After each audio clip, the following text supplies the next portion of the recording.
вечер. Јас сум Васко Ефтов во емисијата во Центар на Алсатем телевизија.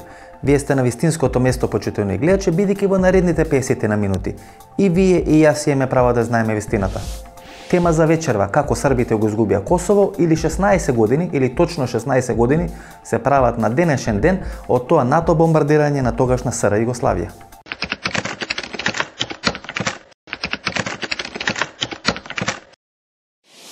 Стеван Ѓуровиќ беше шеф на војното разузнавање на СР Југославија, стационирана војската на територијата на Косово. Тој е човек кој многу знае, во оваа емисија ќе каже многу работи, со дел од тие работи ќе се согласите, со дел од тие работи можеби нема да се согласите, меѓутоа вреди да се слушни што кажува Стеван Ѓуровиќ 16 години после завршувањето на НАТО бомбардирањето и независноста на Република Косово.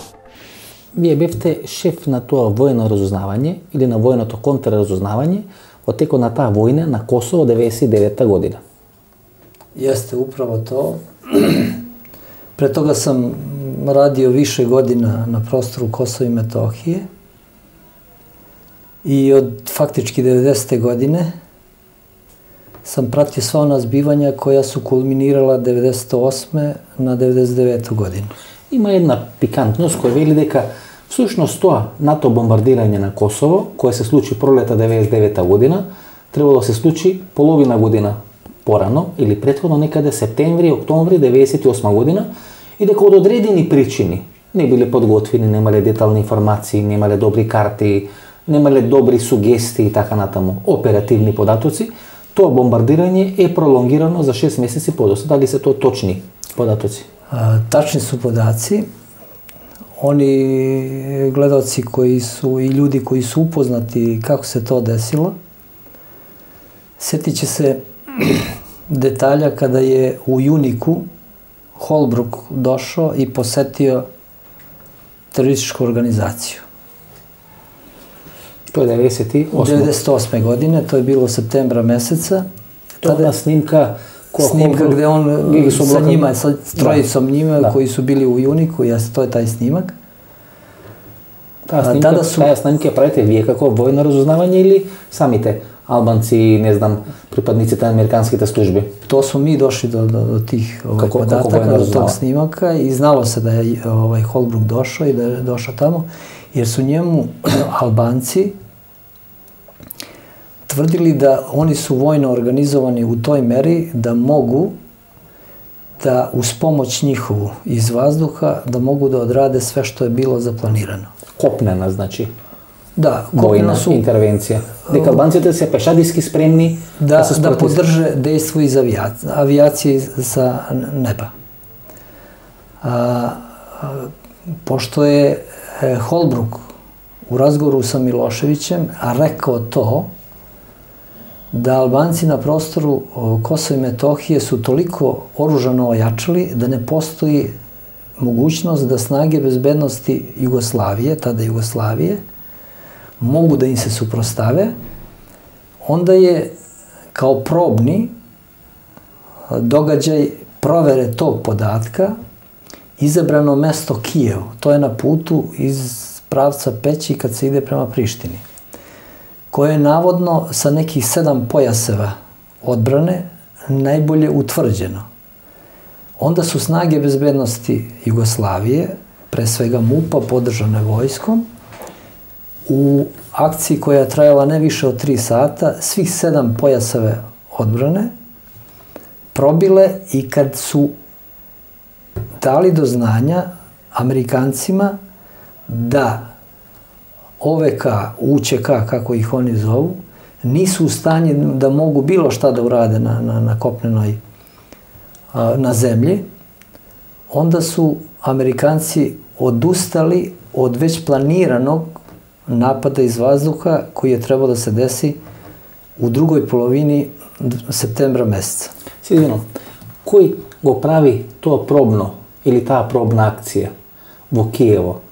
На кого му е потребна таа пробна акција? На Милошевиќ, на структурите околу Милошевиќ или на американците? Зошто е направена? Велите направена пробна акција, одбрано е Киево, околу кого има 7 заштитни прстени на одбрана и во рок од 3 сати се пробиени сите тие 7. На кого му е тоа потребно? Amerikanci su htjeli Holbruk u razgovoru sa Miloševićem, a imao je česte kontakte i dolaske u Beogradu. On je tvrdio to što su mu oni govorili sa terena. Da su oni ojačili tako da ne mogu snage bezbednosti... To Holbruk tvrdi. Da, to Holbruk prvo tvrdi. Milošević mu kaže, ubodite bilo koju tačku za koju tvrdite da je najbolje utvrđena. Ako mi nismo u stanju da to rešimo sa snagama bezbednosti, možemo da razgovaramo o onome što vi predlažete. I kad se desila ta akcija, Holbruk, kad je propala ta akcija, odnosno kad nisu oni uspeli sa tih 7 pojaseva da potvrde Amerikancima i da ih uvere da je to toliko spremno i ojačano na prostoru Kosova i Metohije, onda su Amerikanci izboksovali da se pojavi ekipa Vokerova. Tad je uvedena... Predstavnik NOPS-e. Jeste. I tada je doveden Voker, koji je imao za cilj da... Poranešan visok oficer nacija. Jeste. Da organizuje ponovo te snage, jer snage bezbednosti... Snage OVK. Odnosno Nučaka. Terorističke. Posle te akcije u Kijevu, Amerika je zvanično OVK proglasila terorističkom organizacijom. Znači, posle te akcije. I zvanično u njihovim spisima je proglašeno OVK kao teroristička organizacija. I ona je figurirala kao teroristička organizacija do početka 1999. godine, do kraja 1998. godine. Snage bezbednosti Jugoslavije, MUP-a i vojske, su 10. septembra svele sve snage koje su bile na prostoru Metohije i jednog dela Kosova, OVK, su svele u obruč. Taj obruč je bio u selu Istinić i selu Dubovik. To je u opštini Dečane, na putu između Peći i Dečana. U tom obruču je bilo preko 3000 okorelih terorista koji su činili zločine, u kojoj grupi je bio i Ramuš Haradinaj, i Tahir Zemaj, i mnoge druge komandanti operativnih zona. I treba, kad se priča o terorizmu, na prostoru Kosova i Metohije 1998. godine je bila klasična oružana pobuna, posebno u metohijskom delu. U kosovskom delu Kosova i Metohije je bilo mirno, nije bilo incidenata. Nešto je bilo oko Drenice, ali posebno u ovom metohijskom delu je bilo preko 35.000 pripadnika OVK sa jasnim informacijama. Što su tije 3000 ljudi koji velite da imate jedan tesan obrač, na neki način opkoleno ili zaobikoleno? Što su tije i koja je idejata na, ajde da rečem, pripadnicите на српската војска, односно на тогашната војска на скратена Југославија и на Српското министерство за внатрешни работи? Што su tije 3000 луѓе? Kad su se našli u obruču, onda su i u knjizi Ramuša Haradinaja, koji je on objavio kasnije, a postojali su i operativni podaci, doduše nešto kasnije, oni su kupili u vertikali srpske političke klike, kupili su neke ljude i onda je po nalogu političkog vrha Srbije, odnosno Jugoslavije, pre svega Srbije, od tih 3000 ljudi koji su bili u apsolutnom obruču, gde je mogao da se izvrši trijaž i da ljudi za koje je već tada postojalo masu dokaza da su činili zločine, među kojima je bio najokoreliji komandant operativne zone Dugađini, Ramuš Haradinaj, onda su posredstvom tih izdajnika iz redova srpske politike otvorili prolaz da se te snage izvuku bez posledica. Taj prolaz je napravljen duž streočkih strana i oni su 10. na 11. prešli preko planine, preko streočkih strana i preko Prokletija i sišli u Plav. U Crnu Goru. U Crnu Goru. Postoji snimak i tada da je 3000 tih okorelih terorista za kojih se imalo saznanja, službe imale saznanja, nakon dolaska u Plav prebačen autobusima u Albaniju. Кукси Тропоја или на други места? Ne, to je ovamo gore prema Bajram Curiju i ovom. Со автобусите Sa autobusima, jeste. подосна префрлени во овие кампови во Кукси Тропоја или на друго некое место завршува? Ne, oni su samo prebačeni u Albaniju. Od Plava prvi prolaz ovamo prema Bajram Curiju, Peškopeji i tom delu. Pre nego što se ovo desilo, da samo se vrati malo unazad. Колку пари даваат за да бидат излечени од тој обрач? Велите дека по вертикала делува тогашното раководство на скратената Југославија или на Србија биле платени. Колку пари даваат во тој период за да може да бидат излечени од тој обрач? Znate kako, neko kupi nešto parama, neko kupi nešto ucenama. Konkretni podataka o visini para nemaju, ne postoji. Луѓе биле платени или уценети? Plaćeno je, taj prolaz je plaćen, samo se nema tačno koliko je plaćeno.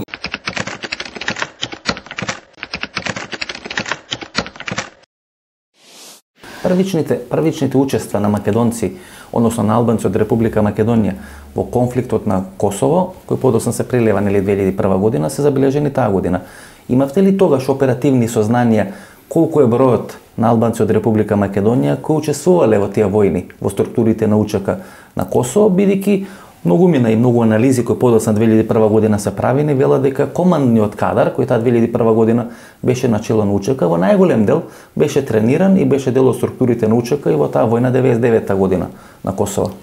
Значи се знаеше, имавме информации, стигнуваа такви информации до нас дека еден добар дел од пограничното население од Република Македонија, етнички албанци, се ставени на располагање на косоварите и дека тие ги изведуваат борбените дејства заедно со населението, албанското население на Косово.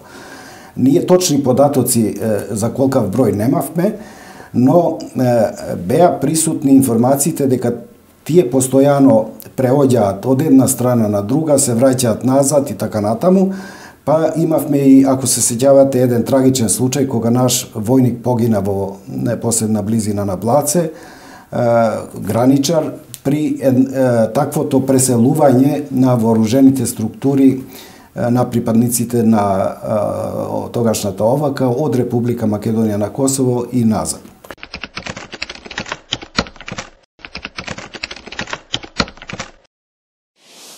Како оди целата таа постапка и целата таа процедура, односно целиот тој процес на формирање на структурите на УЧК, бидејќи во еден временски период повеќе од 35.000 војници на УЧК беа стационирани само на територијата на Метохија. Значи како оди целиот тој процес, кога може се смета за почетокот на формирање на УЧК и зошто таа НАТО интервенција е поместена за 6 месеци од првичниот планиран рок? Рековте дека има повеќе средби на Холбрук и Милошевиќ. И на една од тие средби Холбрук му вели на Милошевиќ дека косовските структури или ОВК или УЧК се копнено толку добро истренирани што можат со помош на НАТО авиацијата да се спротивстават на српската или негославјанската вооружена сила на Косово и на Метохија. Тажно. И Милошевиќ прифаќа дека ако косовските структури се толку добро истренирани, дека тој би ги прифатил сугестиите на Холбрук. Што на тие средби Холбрук има како сугестии кои му и кажа на Милошевиќ да се откаже од Косово и Метохија? Ne, jer 98. se nije desio ovaj terorizam, nego se desila oružana pobuna. Вела дека 35.000 вооружени борци има структурите на УЧК на територијата на Косово и Метохија 98-99 година. Тоа е огромна бројка. Коректна ли е таа бројка? Одговара ли на реалност? Apsolutno. Таа бројка. 98. godine samo na prostoru Metohije, odvajajući ovaj kosovski deo, je bilo 35.000 naoružanih Albanaca. Formiranih u operativne zone, Paštrik i Dugađini, samo Dugađini, koji je bio pod komandom Ramuša Haradinaja, imao je 13 brigada. 13 brigada. Sa klasičnom vojnom formacijom. Ne postoji ni jedna teroristička organizacija koja ima organizaciju ranga brigade. Da ne kažem, ti operativni korpusi, odnosno operativne zone su bile u rangu korpusa. Znači, na prostoru Metohije su 2 korpusa su bila na prostoru. Znači, vi imate prištinski od korpus, a da rečem strukturite na Učak ima 2 korpusi. Jeste, samo u tom delu, jeste. Jedan Dukađini. Jeste. I najbrojniji je bio Dugađini, tamo gde je bio Ramoš Haradinaj. Kako je to... Kako se formira, pazite, 2 korpusa, 35.000 ljudi, samo na metohijski oddel? Vrlo jednostavno.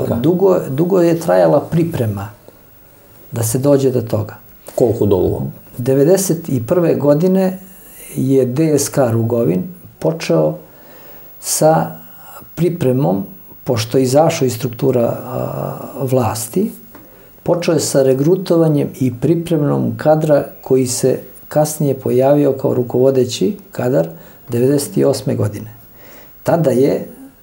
Tada smo imali podatke, mi kao služba, imali smo podatke da je krajem 1991. godine, početkom 1992. na prostoru Albanije su formirani 6 centara za obuku. To je bio centar koji je bio u Tropoji, u Bajramcuriju, u Peškopeji, u Kuksu i 2 su bila u Tirani. Tamo su slati birani kadrovi sa prostora Kosova i Metohije koji su vršili obuku. Obuka je trajala 6 meseci za sve, a nakon tih 6 meseci oni koji su pokazali najbolje rezultate slati su dalje na obuke u Evropi, u Švajcarskoj i Nemačkoj, u određenim centrima, u zemljama Bliskog istoka i po određenim specijalnostima su se obučavali. Znači, oni koji su imali najjače rezultate i imali najjače predispozicije, po određenim specijalnostima su se obučavali. Oni koji su završili s obukom, da li je to bilo samo 6 meseci, oni su se vraćali na prostor Kosova i Metohije i tu su čekali određeni moment kad treba da se aktiviraju. Osman Đurić, formalno pravno, koga možemo da smetаме дека je formirana, ajde da rečem udaran kamen temeljnikot na formiranje na Učaka ili Novaka? Koja godina, koji period možemo da го сметаме како почеток на формирање на Učaka? Има многу приказни. Дел од албанците во Македонија вела дека како прав почеток на Učaka на Новака е тоа што се формира во Хрватска, одредени структури на ФАРК, одредени структури кои се сместени, не знам, во околината на Загреб, кај што Хрватската армија им ги дава на располагање дел од касарните, не само во Самобор, туку и во, ајде да речеме, тој поширок простор на Загреб, тогаш е Степан Месич на чело на хрватската влада, значи дел од тие структури вела дека тоа може да се смета како почеток на формирање на Учака, па оние средби што ги имат или 2 дена, 3 дена заседавање во Стубички топлици, смета дека од тама може да се почне со мерење на времето, што според вашите разузнавачки податоци може да се смета како почеток на формирање на Учака? Прави почеток формирања Учака je bio regrutovanjem snaga koje su krenule na obuku u centrima. U tim centrima su bili strani instruktori koji su ih obučavali. Mislite na ove 6 u Albaniji? Tih 6 centara. 90 i... Кога речете страни? 92. godine. Кога речете меѓународни инструктори, мислите од Германија, од Франција, од Америка или пошироко? Pa bilo je pre svega njihovi, ali je bilo i iz drugih zemalja. I oni su bili, ja sam imao saznanja, pošto sam tada radio u prizrenskoj brigadi, pokrivao sam kompletnu granicu prema Albaniji, od strane Srbije i dela prema Makedoniji. Mi smo dokaz da su oni već formirani i pripremljeni za tako nešto. Mi smo 1993. godine imali slučaj da je uhvaćena jedna grupa koja je procesuirana i dobila je zatvorske kazne, grupa Albanaca sa prostora Kosova i Metohije koja je završila obuku tamo i koja je vraćena da napravi određene incidente na prostoru Kosova i Metohije, je uhvaćena i nakon obrade i procesuiranosti ona je osuđena na zatvorske kazne od 3 do 5 godina. Vojni sud u Nišu ih je osudio. Кој ги финансира тие активности, знаете? 35.000 луѓе, обуки кои почнуваат некаде 91-92 година, поминуваат низ кампови во Албанија, велите 6, подосна кампови во Франција, Швајцарија, кампови на Блискиот Исток. То сепак бара пари, бара логистика, бара луѓе, бара организација. Кој тоа го финансира? Evo kako, znači, šta su oni uradili? Oni su, tada je na prostoru Kosova i Metohije bilo preko 700 etnički čistih mesta, albanskih. U svakom od tih mesta su formirali štabove. Znači, što je mesto bilo veće, što je selo bilo veće, štab je bio veći. Uz štabove su formirali u početku određene jedinice. Matematički se moglo dokazati da je taj broj 98. bio samo u Metohiji 35.000 ljudi. Kako su finansirani? Evo, vrlo jednostavno. Postojao je jedan zajednički fond, to je Otadžbina zove, tako se zvao, sa centrom u Švajcarskoj, u Cirihu. U taj fond su uplaćivali svi koji su bili zapošljeni na bilo kom delu, bilo kog kontinenta. Sa albanskog poteklo? Da, sa albanskog. A kad je već izvesno bilo da će doći do oružane pobune, tada je svako mesto, selo pre svega ili nije bitno neko veće mesto, ako je bar trojica ljudi bilo iz tog mesta, jedan je mogao da radi recimo u Kanadi, drugi je mogao da bude u Evropi, oni su formirali fond za to mesto. I svaki je morao da uplaćuje u taj fond. Onaj koji nije uplaćivao u taj fond, bio je sankcionisan. Čak je bilo i slučajeva ubistava oni koji se nisu pridržavali uplaćivanja u taj fond. Имаше многу информација, се извинам. Банки од Бруклин, одредени дознаки, од Франкфурт, други германски банки, Дарданија банката, со седиште во Тирана, па дури и убиства на луѓе кои знаеа многу информации. Владата во екзил на Букоши, преку која поминаа многу пари. Значи има тука многу приказни, има многу убиства и многу разни тајни кои се останати неоткриени до сега. Nije se moglo desiti da neko ne finansira. Čak su oni išli u tome, ja znam i na prostoru Kosova i Metohije, da onaj koji je držao neku radnju, piljaru ili bilo kakvu radnju, on je imao tačno određeno koga treba da finansira i koliko treba da daje. I koliko pari sobra spored vašите operativni saznanja? Pa znate kako, ako je bilo više njih u inostranstvu, te pare koje su oni dobijali, oni su služene za nabavku naoružanja, za dalju obuku svih njih i mi smo imali slučajeve gde smo čoveka koji je osuđen na 20 godina robije, koji je uhvaćen 98. godine, koji je bio jedan od jačih organizatora, čak je bio i komandant interventne jedinice kod Ramuša Haradinaja, 5 puta iz Švajcarske, preko Italije i preko Albanije, preko Jadranskog mora i preko dolazio, donosio oružje koje je kupovano po inostranstvu. Прва пауза за реклами, погледнете и рекламите, се враќаме со вториот дел на емисијата.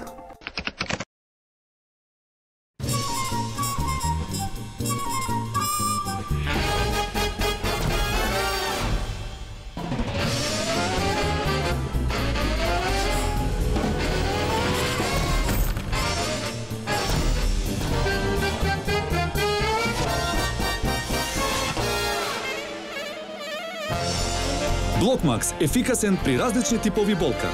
Од Алкалоид. Немате идеја што да купите за подарок? Се прашувате дали ќе му се допадне подарокот на оној за кого е купен? За родендени, годишнини, свадби, дипломски. Сега има сигурно решение. Картичките за подарок на Евростандард банка се вистинскиот подарок за секоја прилика. Евростандард банка. Биокрил Актив од Алкалоид е масло од антарктички крил, богато со омега-3 масни киселини во форма на фосфолипиди. Споредено со триглицеридните, омега-3 масни киселини од рибиното масло, фосфолипидите од Биокрил Актив се многу поефикасно искористени во организмот. помага во регулирање на нивото на холестерол во крвта. Комплетен извор на есенцијални масни киселини, природен антиоксиданс астаксантин, биокрил актив, клинички испитан производ.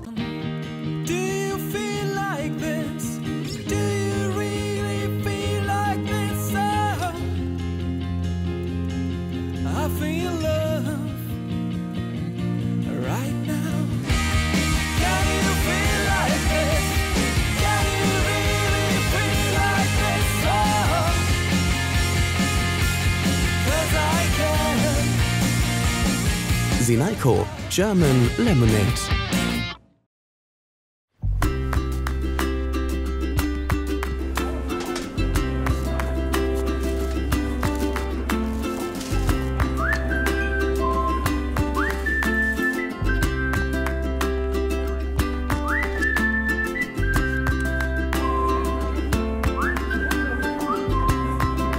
Повелете, комшија.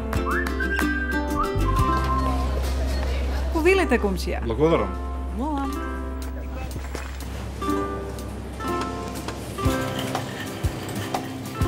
Повелете, комшија. Благодарам. Молам.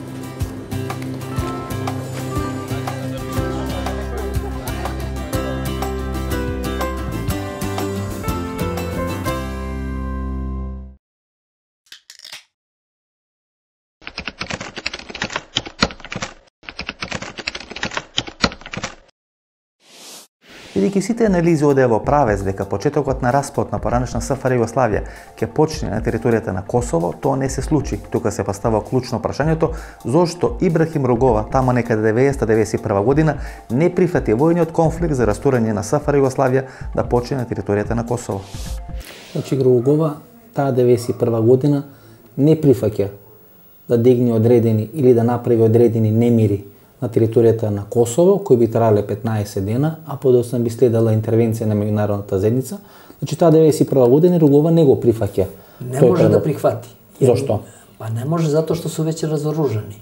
Значи дека има одземено оружјето. Јесте, они су разоружени и он е тврдио да не може да не затоа што он nije hteo, него они 91. године нису могли да подигну нереда и да држе 15 дана под својом контролом. И kad je međunarodna zajednica shvatila da to ne može da krene sa prostora Kosova i Metohije, onda se desilo sa Hrvatskom, pa se desilo sa Bosnom i Hercegovinom, tako da je Kosovo i Metohije došlo tek 98. godine kao neki završni udar razbijanja Jugoslavije. Дали постоеше операција, стратегија или план со оперативно име Тепих, како што кажува поранешниот председател на СФР Југославија и председател на Република Хрватска, господин Степан Месич, а тоа е колку може повеќе војската на СР Југославија да протара албанци од територијата на Косово и на територијата на Косово да ги досили сите оние срби кои ја напуштаат територијата на Хрватска и на Босна и Херцеговина после губењето на војните на српските армии на тие територии. Постоеше ли според вас операција Тепих, која предпоставуваше најголем дел од албанците кои живеат на Косово да биде раселено тамо, еден дел да биде на територијата на Македонија, а подоцна преку на операција или стратегија Коридор на Киро Илигоров да бидат раселени на територијата на Албанија? Да, постоеше и едното и другото како идеја и главно тоа е идеја на тогашното српско раководство предводено од Милошевиќ, кој имаше за идеја дека со раселувањето и вршењето психолошки притисок, па и малтретирањето на албанското население на Косово, може да се реши од проблемот далеку години наназад кој го создаваше ова население во рамките на Република Србија и нему основен постулат му беше тоа да врз основа на тие притисоци, врз основа на тоа малтретирање ги протера албанците од териториите на Косово, без оглед какви последици ќе има по соседните земји. Ако можеше да ги дестабилизира соседните држави, уште подобро за стратегијата на Србија, бидејќи на тој начин... Мислам дека во основа нему му беше или прва цел во тоа да ги протера. А понатаму се разбира дека со тоа протерување ќе се создаде определена состојба на дестабилизација на соседите, што може исто така да биде искористено во понатамошното остварување на неговата стратегија, да ги подчини или на некој начин да ги присили на блиска соработка пред се Република Македонија. Познато е дека најголемиот дел од албанците беа иселени на територијата на Република Албанија, но негде околу 350.000, приближно 350.000 албанци се слеја во Република Македонија. Операција Тепих постоеше или не? Не, операција Тепих нема никакve везе од стране Милошевиќа. Ако сам сватио добро питање. Дали Милошевиќ работеше на таа стратегија Тепих за иселување на сите албанци од Косово? Акција напуштање Косово и Метохија од стране албанског народа je organizovana kako spolja, tako i preko nekih ljudi koje su oni imali u našim strukturama. Mislite дека стратегијата Тепих е на меѓународната заедница, не на Милошевиќ? Не. Милошевиć, ljudi koji su bili oko Miloševića, a bili su u sprezi sa međunarodnom zajednicom, oni su organizovali sve to. Operacija Tepih? Operacija napuštanja tog prostora. Зошто напуштање, за да може да биде предизвикана посериозно НАТО интервенција или копнена интервенција на територијата на Косово? Intervencija je već bila na prostoru Kosova i Metohije. Bombardovanje je već počelo kad su oni počeli da idu. Меѓутоа тогаш имаше нели најави дека треба да биде копнена интервенција, дека можеби преку територијата на Македонија, можеби преку територијата иако тоа е понепристапен терен на територијата на Албанија. Zašto je došlo do toga? Svi planovi Zapada prilikom početka NATO agresije 24. marta su bili vezani za to da u periodu od 5 do 10 dana, ne više, na prostoru Kosova i Metohije se pobije do 20.000, oni su cenili do 20.000 pripadnika vojske Srbije, odnosno tadašnje Jugoslavije, sa 20.000 sanduka, grobova, mladih vojnika i oni koji su bili na tom prostoru, ne postoji država koja neće da padne. Znači, to se procenkite na NATO? To su procene NATO-a. Koliko žrtve vi imate od tije prvi 5 do 10 dana?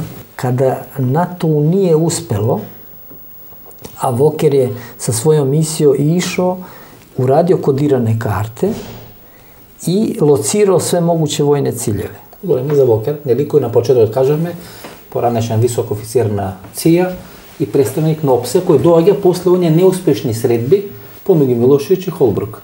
Тоа е некаде кога не успева на операција, дека треба септември 98 година да почне бомбардовање, onda je Voker došao da pripremi ponovo OVK, da pripremi teren, da izvrši lociranje ciljeva i sve međunarodne, odnosno vladine i nevladine organizacije, poput Lekara bez granica i svih oni koji su bili na tom prostoru, su bili u funkciji prikupljanja podataka i lociranja vojnih ciljeva i snaga bezbednosti MUP-a u tome. Znači podgotovka na ta NATO intervencija. To je bila priprema za sve to. Koliko ljudi se ključili u ta priprema?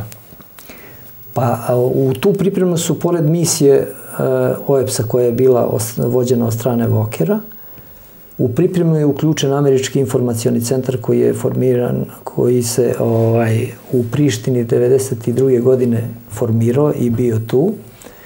Te nevladine organizacije koje su išle, Lekari bez granica i sve druge koje su postojale, u pripremi nekog terena, da li će da dođe do sukoba, najlakše se vidi kada dođu međunarodne nevladine organizacije i kada se rasporede na tom prostoru. To je prvi znak da se tu priprema teren. To je sondiranje terena za neka buduća dejstva. Господин Đorđević, именно логично прашање. Ако 91 година или 90 година, кога косовските структури прават бојкот целосен на власта на Србија или на СР Југославија или на скратена Југославија на територијата на Косово, значи сите косовски политичари и структури ја напуштаат власта, се најавува тотален бојкот на власта на Белград и на Србија на територијата на Косово, како е возможно, кога Србите има цела власт во своите раце, да би се случи таква една организација, 35.000 борци, не знам, 2 корпуси, паштрихи, дукаджини, невладини организации, Sve da vi se sluči, a vlasta da je во srpski race. Kako je to možno? Pa vrlo jednostavno. Kupovinom ljudi na vlasti. To je ona priča od 3 do 5% oni su kupovali. Znači nema... Znači Srbije ги kupува sušnost. Najveći krivac što se sve to izdešavala su službe, pre svega služba državne bezbednosti, koja je plaćena od države da skuplje podatke i da ima informacije. Čudan ima jedan podatok, moram da se nastupa gospodalo. Nito jedan od tije predstavnici na vojното разузнавање, кои биле во поранешна Југославија, во скратана Југославија или кои делувале на Косово, па дури и во Босна и Херцеговина, меѓутоа са приказнате за Косово, не за Босна, не за Хрватска, никој од нив не заврши во Хаг. Тачно. Зошто? Е ли се учесници во тој процес на предавство? Јесу. Предавство su наречено од српска страна. Oni su u principu, zašto ovo govorim? Govorim iz prostog razloga što se znalo sve. Znači, sad može čovjek da priča ono, znalo se i kad su ljudi odlazili, znalo se da postoje centri, znalo se da se ubacuju grupe, znalo se sve. Međutim, šta je bio problem? Bio je problem raskorak između državne i vojne bezbednosti.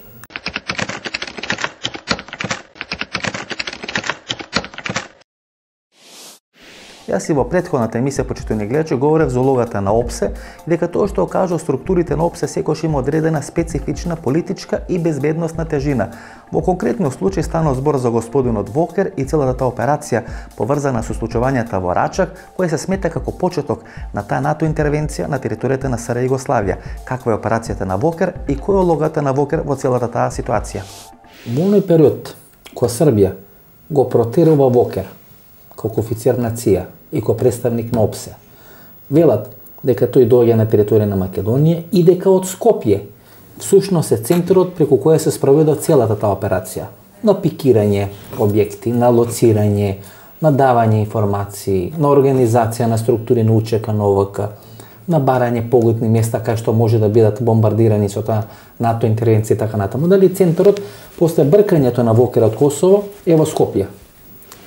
Jeste, ali pre nego što vam odgovorim na ovo vaše pitanje, po svim pravilima Zapada, pre nego što dođe do intervencije na određenom prostoru, određuju se snage i te snage vrše obuku 6 meseci. U nijednoj akciji koja je kasnije rađena na bilo kom prostoru nije se desilo da se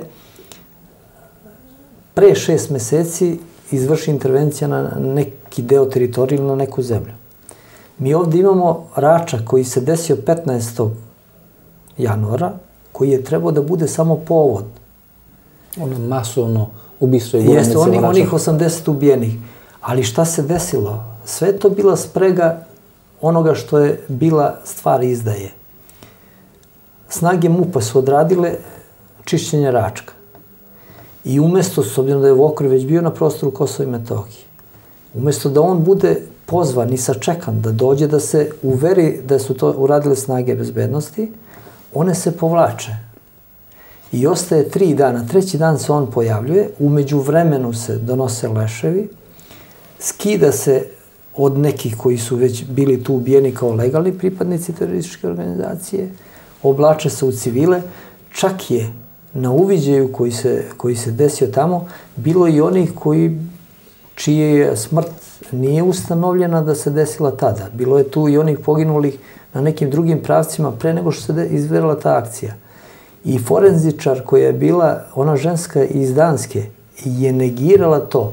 U Hagu je oboren slučaj Račka, da je napravljen masakr na tih 80 civila, navodno, koji su... To je iskoristeno za to NATO interveniranje. I to je bilo u januaru mesecu, već 24. imate intervenciju. To je znak da su snage bile pripremljene mnogo ranije, ono što je trebalo se desiti u septembru, pa da dođe do ovoga. I to znači дека српската страна има масовни предавства, ако велите дека органите на редот, првенствено мислите на полицијата, напушта територијата на Рачак, остава 3 дена необезбеден простор, во тие 3 дена се прави тоа што се прави, доаѓа Вокер и констатира дека има масовно убиство. Šta se dešava? Pošto je već bilo izvesno da će da dođe 24. Mi imali smo informacije da je već pripremljeno 24. marta da će da dođe do bombardovanja. Vokir se 3 dana pre nego što je došlo do toga povlači sa prostora Kosova i Metohije. Do Skoplje. Odlazi u Skoplje prvo neki 20 dana, a posle toga ide u Ohrid.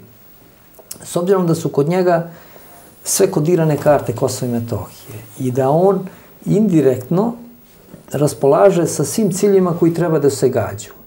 Plus što je on za to vreme dok je bila misija na prostoru Kosova i Metohije organizovao određene agenturne mreže koje su dostavljale podatke Vokirovoj misiji u Skoplju i na osnovu tih podataka o razmeštaju jedinica u datom momentu, posle 2 dana se dešavalo ono što dostave te agenturne mreže koje su ostale na prostoru Kosova i Metohije po nalogu Vokirove ekipe i dostave Skoplju. 2 dana nakon toga se dešavalo da se gađaju ti ciljevi. Mi smo relativno brzo ušli u taj sistem. Na početku samog bombardovanja smo otkrili jednu agenturnu mrežu kojom je rukovodio Bekim Kastrati, koji je satelitskim telefonom dostavljao podatke Vokirovoj ekipi. 4. dan bombardovanja smo otkrili tu mrežu i zaustavili smo tu priču. Koliko je golena ta mreža? Bekim Kastrati ste ga našli? On je tada imao mreže na Kosovo. Bilo je više mreža, ali recimo interesantna je tada, zašto je interesantna ta prva mreža? On imao 4 svoja agenta koji su njemu dostavili podatke, a on u 2 navrata ujutro i naveče u određenom vremenskom intervalu po šifri koja mu je ostavljena satelitskim telefonom prenosio to. Ali je nama otvorilo, koji smo bili na tom prostoru, otvorilo šta? Da smo mi morali da dnevno vršimo predislokaciju jedinica. Pa smo se vršili razmeštaj jedinica u toku dana, 1 ili 2 puta. Jer smo već ušli u sistem kako to funkcioniše. Da, ako je javljen podatak danas i ako se jedinica nalazi na ovom prostoru, određeno, nakon 2 dana, ako nije pomerena sa tog prostora, onda se dejstvuje po toj jedinici. Mi smo tada, pošto smo ušli u sistem, imali smo pozicije i u redovima Vokirovi, imali smo pozicije i drugih ljudi koji su pritekli u pomoć, tih ljudi koji su obavešteno radili svoje pozicije, jeste. Mi smo na osnovu toga vršili razmeštaj jedinica i pomerali, stalno smo bili u pokretu. Imate li svoj operativci u Vrvotno Učeka i Novaka? Da vam kažem, smešno je pričati o tome koliko je bilo operativnih pozicija na tom prostoru. Pa Bujar Bukoši je bio saradnik i vojne i državne bezbednosti. Pa samo u periodu... Premijer na Kosovska vlada u egzili. Premijer u egzili, jeste. Pa samo u periodu... Pa pođite jednom drugog logiku, kroz strukturu prolaska ljudi kroz vojsku u onoj zajedničkoj Jugoslaviji. Pa svega onoga što su radili službe ti si imao u redovima među albanskim narodom, sigurno u to vreme Srbija, odnosno ova država, ta koja je ostala na tom prostoru, imala preko 30.000 svojih saradnika. 30.000? Da, svojih saradnika. Neki je regrutovan kao saradnik pre 30 godina. Ali je bilo takvi. I sada si ti imao... Poznati komandanti, osim Bujar Bukoši, neko je bil soraботnik s tim, ali da rečem je vojni od šta. A šta mislite, svi oni koji su bili u vojsci, oficiri, poput Agima Čeko i svi oni, oni su svi prošli strukturu službi i oni su bili u nekom lancu svega toga. Međutim, koliko je cela ta akcija... Pa vaka ispage deka vašite soraботnice ve porazile vas? Pa, znate kako... Neka su robotnici da na službice nisu porazile službata. Ne, tu je velika greška. Kad objašnjavamo šta se desilo na prostoru Kosova i Metohije. Mi smo za 2 godine rata, 98. i 99. sa NATO bombardovanjem, gde je bilo brutalnosti, koji smo bili na prostoru Kosova i Metohije, nije bilo sekunda da nije nešto gađeno i da nije Mi smo imali ukupne gubitke.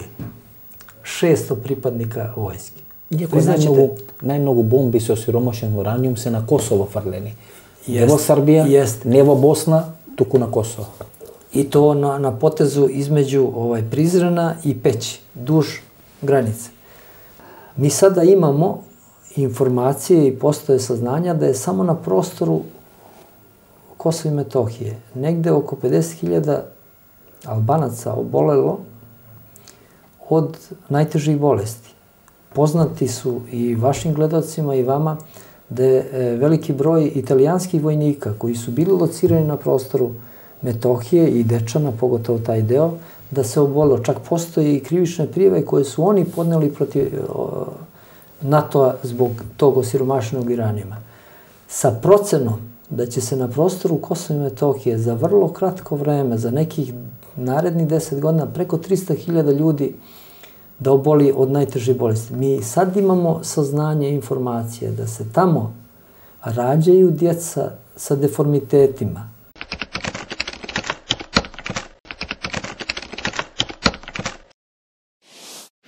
Сите експерти се согласни дека тие бомби со сиромашен ураниум кои се фрлени на територијата на Косово, посебно во делот кој граничи со Македонија и делот кој граничи со Албанија, бидејќи тамо се претпоставуваше дека се можни пробивни правци за копнена интервенција и тамо беа стационирани сите тие оклопни единици на војската на СР Југославија, значи сите се согласни дека тие бомби може да предизвикат сериозна криза или сериозни безбедносни, посебно здравствени ризици за населението кој живее на тие простори, бидејќи бројот на заболени од канцерогени болести во тој регион енормно се зголемува. Иако дел од тие главни битки се водеа на границата помеѓу Македонија и Косово денешно, или на границата помеѓу Албанија и Косово, најголем дел од тие НАТО бомби со сиромашен ураниум се тамо фрлени. Во Косово нема статистика колку е бројот на заболени. Во Македонија исто така многу пежоративно се гледа на тој процес, меѓутоа бројот на заболени од канцерогени болести ние гледаме дневно дека се зголемува не само во Македонија, туку во целиот овој регион. Значи главните бомби биле фрлани тамо, бидејќи тамо беа оние српски оклопни единици кои требало да бидат уништени, да речеме, од НАТО структурите за да може копнено да се влезе на територијата на Србија. Последиците се очекува најдните 10 години да ескалират во Македонија, на Косово, во делот на Јужна Србија. Значи, треба да се има во вид дека голем број на ураниумски, односно со осиромашен ураниум ракети се изфрлени на територијата на Косово. Од друга страна, треба исто така да се има во предвид дека ние сме тука, во непосредна близина на Косово, и дека реакциите од она што е како последица направено на територијата Косово многу лесно влијаат и врз Македонија. Но јас сакам да ве потсетам и на еден друг факт, дека тогаш кога авиацијата на НАТО од разни причини не можеше да дејствува и да ги потроши тие своји ракетни полнења на територијата на Косово, тие не бираа начин и средства, бидејќи не смеат да слетаат со наполнети ракети на базичниот аеродром од каде полетале, тие тоа свое гориво, односно оружје го празнеа било каде, па имавме ситуации кои за жал ни до денес не се докажани, но имавме ситуации дека и на територијата на Република Македонија беа испукувани овие ракети. Јас само да ве потсетам со осиромашен ураниум. Да ве потсетам дека постојаа сериозни индиции дека една од таквите ракети е испукана во Липковско езеро. Имаше и обиди да се претражи езерото, но не знам од кои причини не се заврши таа активност, но исто така имаше и пожари. Комисија на НАТО која го истражуваше. И главно тие го истражува и тоа е трагедијата што ние дозволивме. Значи тие фрлија и тие истражува со присуство на наши безбедносни структури, а требаше обратно да биде. Нашите нуркачи и нашите безбедносни структури главниот збор да го водат, а овие може да бидат присутни. И имавме неколку пожари предизвикани од ваквото дејствување на авиацијата на НАТО структурите на планинските делови на Скопска Црна Гора.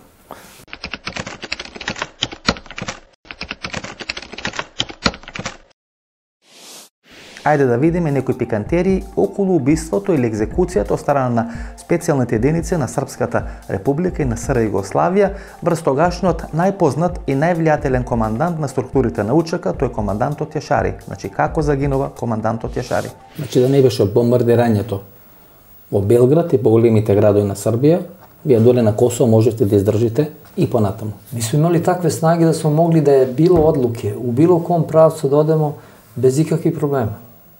Što znači o bilo koji pravac? Pa da je država donela, mi smo znali da je na prostoru Makedonije tada bilo negde oko 36.000 marinaca i ovih koji su bili dole. Biste spremni za kopnena intervenciju teritorija na Makedoniju? Jeste, bile su pripremljene snage za kopnu intervenciju iz pravca Makedonije. Bilo je snaga u Albaniji, bilo je snaga u Bosni. Da je postojalo odluke. Ja prvo nijednu odluku gde treba da dođe do rata ne opravdavam. Ali onaj koji donese odluku da se uđe u rat, on mora da ima rešenje do zadnje stvari. Mi smo imali mogućnost, znajući da je Petrovac u Skoplju, aerodrom Petrovac, bio na domet naše artiljerije. Imate plane da sve smo znali gde se šta nalazi. Imate plane za bombardiranje na Petrovac? Imaše nekoj najavi u Skopje deka... Ali da je postojala odluka, ti si mogo da poklopiš artiljerijom, da ne ulaziš na prostor Makedonije, da poklopiš aerodrom. To si mogo da uradiš i sa teritorije Srbije, da poklopiš i Tuzlu. Ima dva slučaja koji su mnogo interesni. To je ubistvото na Jašari i to ono čuvanje na Rugova во Priština. Во текот на таа НАТО интервенција, подредена средба која има со Милошевиќ. Конкретно, значи, тие две прашања ми се интересни, како е убиен Јашари, бидејќи постојат мноштво на приказни, и што се случува со Ругова? Беше ли во затвор или под контрола, или уопсен од српските безбедносни сили, чуван во Приштина и принуден да има средба со Милошевиќ? И како е вратен од Рим, бидејќи има некоја приказна дека во Рим на средба со Ругова заминува тогашниот амбасадор на Соединетите американски држави во Македонија Кристофер Хил, кој му вели или ќе се вратиш на Косово, или ќе биде завршена твојата политичка кариера. Evo prvo da vam odgovorim na ovo pitanje vezano za Jašarija. Kada se 96. godine pojavio Jašari, Vojna služba bezbednosti je imala podatke o njegovoj grupi. U grupi od 18 ljudi, koliko je brojao najuže, koje je kasnije bilo jezgro njihovo, Vojna služba bezbednosti... Jadroto njihovo, mislite jadroto na OVK? Jeste, na prostor Drenice. Ja govorim, pošto se on tu pojavljivo, on je sa prostora Drenice. Imala je trojicu svojih ljudi. Svoje pozicije imala među tih 18, koliko je bilo kod Jašarija. Vojna služba bezbednosti. Znači, trojica od 18? Trojica od 18. I znalo se u svakom momentu sve, i pokret. Pa Jašari je mogao živ da se uhvati. I bilo ko iz te grupe. Tada je vršeno izviđanje tog prostora. Sve se znalo. U dvorištu Jašarija su postavljeni određeni, dolazile su organi službe i maskirani u, ne znam, u PTT nekim stručnjacima koji su postavljali kablove ili su postavljali stubove i sve ostalo. I svaki pokret Jašarija preko tih pozicija i ono što je urađeno je mogao i znao se šta se dešava. Tada Vojna služba bezbednosti predlaže državnom vrhu da se organizuje vežba na prostoru Drenice, Glogovac, Srbica i taj prostor gde se on kretao. Ali su se kuće svih 18. I da se pod tom blokadom ili vežbom koja se uradi, da se oni pohvataju živi. I da im se sudi za ono što se već znalo da se priprema. Međutim, opet govorim o tim pojedinim izdajnicima u strukturi, onda je traženo od Vojne službe bezbednosti da to preda državnoj bezbednosti. I slučaj oko Jašarija je predat državnoj bezbednosti, koja je uzela da radi, vojska je isključena iz svega toga, uzeta da radi 97. godine. Kad su oni preuzeli sve da rade, šta se dešava? Pa laik ne bi uradio ono što se uradilo oko Jašarija. Svako normalan koji razmišlja svojom glavom, pa jašarije mogu da se likvidira, ako je trebalo da se likvidira, mogu da se likvidira na pijaci.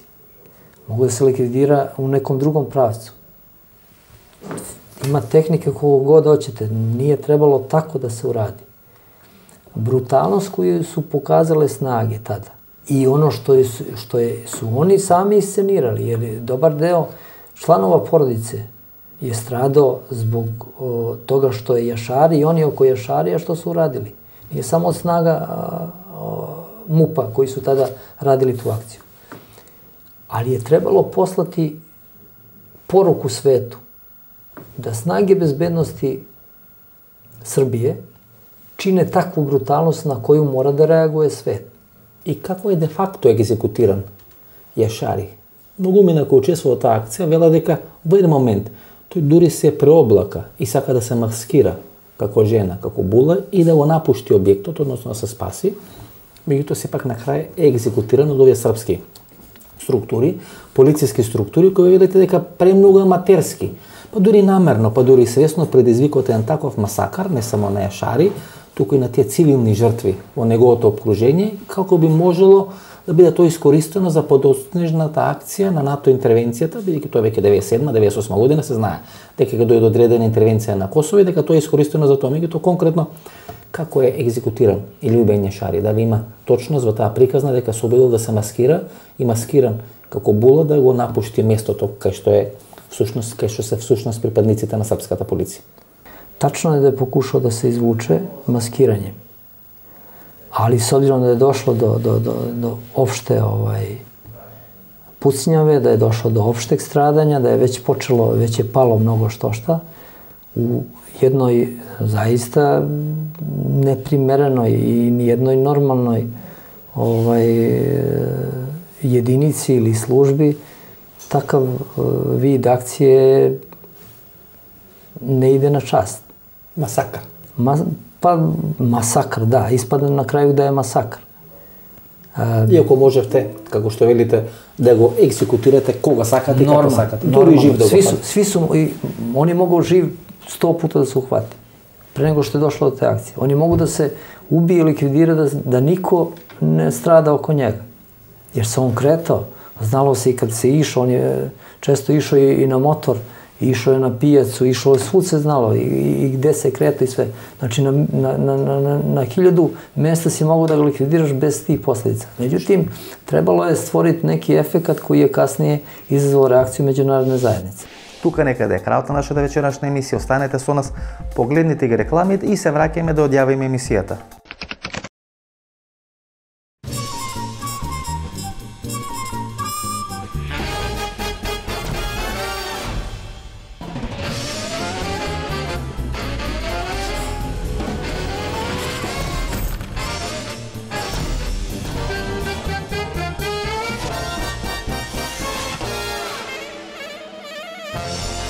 Блокмакс – ефикасен при различни типови болка. Од Алкалоид.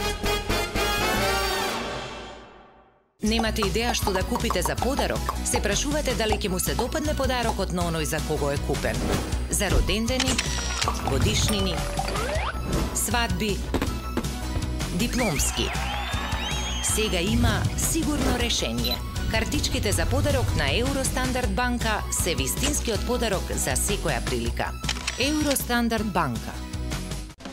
Биокрил Актив од Алкалоид е масло од антарктички крил, богато со омега-3 масни киселини во форма на фосфолипиди. Споредено со триглицеридните, омега-3 масни киселини од рибиното масло, фосфолипидите од Биокрил Актив се многу поефикасно искористени во организмот.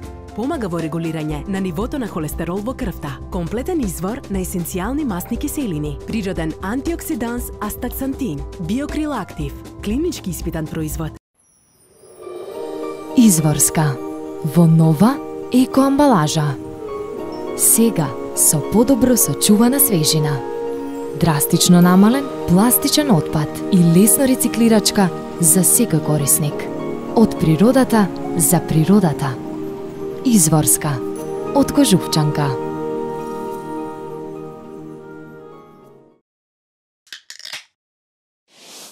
Ова беше емисијата во Центар сум Васко Ефто, почитувани гледачи, ние се гледаме идниот вторник во истото ова време. Пријатно вечер Македонија, каде и да си.